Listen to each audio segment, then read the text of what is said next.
You guys may have seen it months ago when I did the video on Gilgamesh in War of the Visions, possibly being Veritas of the Ice. My thoughts on that, if you check that video out, much appreciated. Was a good time out there, and I'll have you guys know there's a collaboration with FFBE in War of the Visions now, and Gilgamesh has actually made his way into Final Fantasy Brave Exvius, and lore-wise, from what we find out in the game, he is in fact the Veritas of the Frost. So this is Frostlord, Veritas of the Ice, Veritas of the Frost, whatever you want to call him. We're going to be going over him today in this sneak peek because he does look pretty cool. He's got these wings that allow him to glide through the heavens, and hopefully we'll learn more about him in the coming months with War of the Visions in FFBE. So let's go over his team art here. It is very familiar, very Genji Helm-ish. Okay, very Genji Helm / Black Fox Shapeshifter Mask. It is a helm with 45 attack, 45 magic, 25 defense, 25 spirit. So it's the helm version of Black Fox Shapeshifter Mask, which was Nagi's TMR.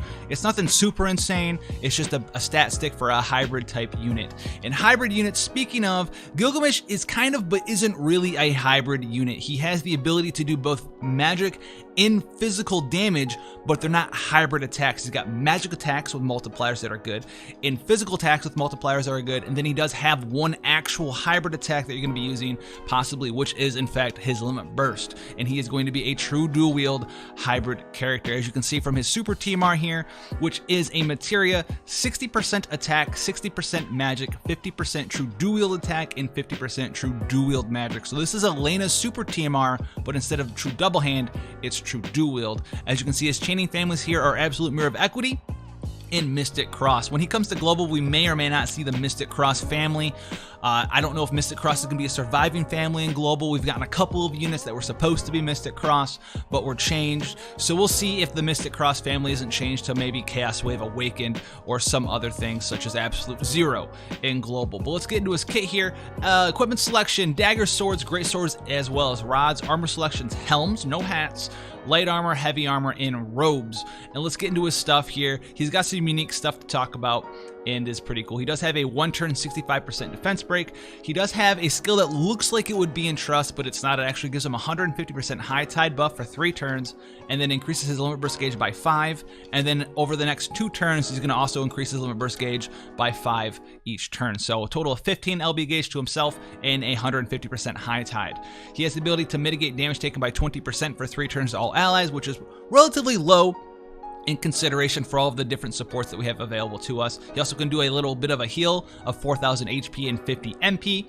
So you can see his little bit of supporting capabilities. He does have an MP drain, and then we can get to his Mystic Cross skill. So his Mystic Cross skill here is a 12 times ice magic damage modifier, and it with a 120% imperil. He also has, following that, a 150% magic buff for 3 turns to all allies with a 60% ice resistance increase. So not that great of a skill, but it is there. Now we have a 70% attack defense break for 3 turns to 1 enemy, attached to a 15 times ice magic damage multiplier. Then we start getting into his real deal skill. This is going to be his go-to big physical damage dealing skill.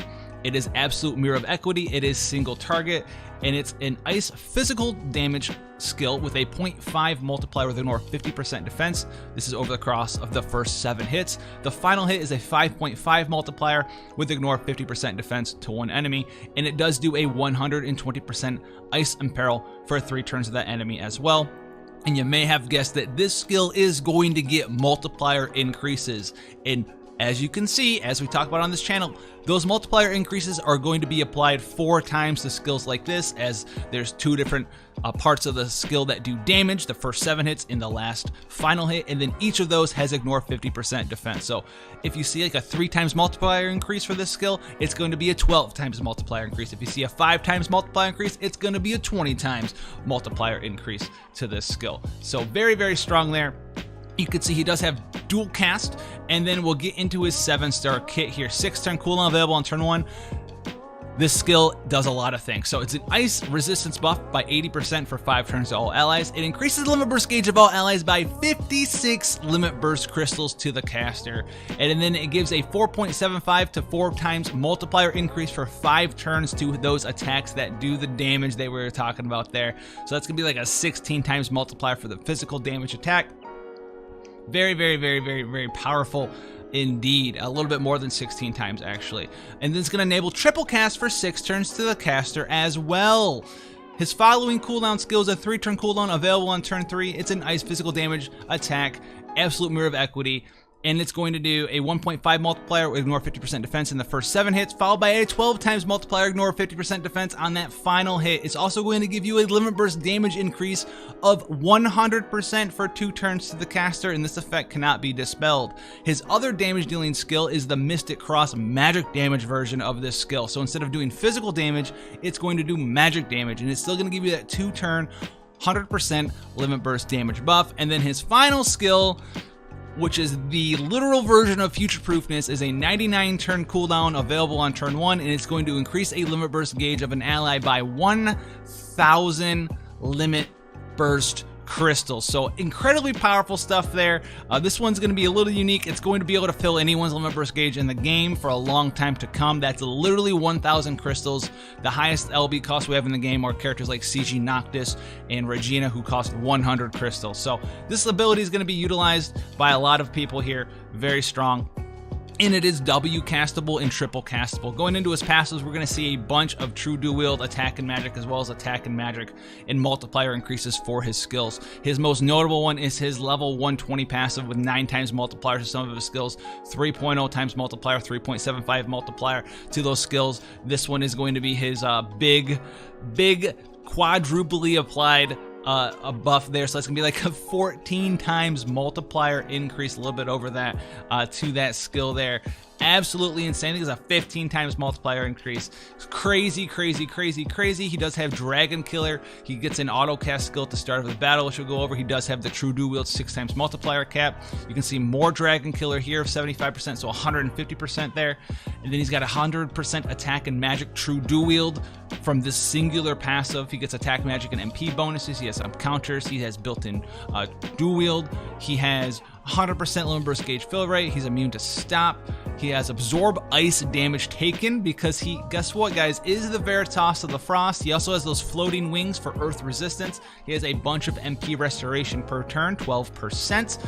And he just is a big boat of damage and a big little bit of support. A big little bit of support. You've heard it here first. Now his conditional attacks here.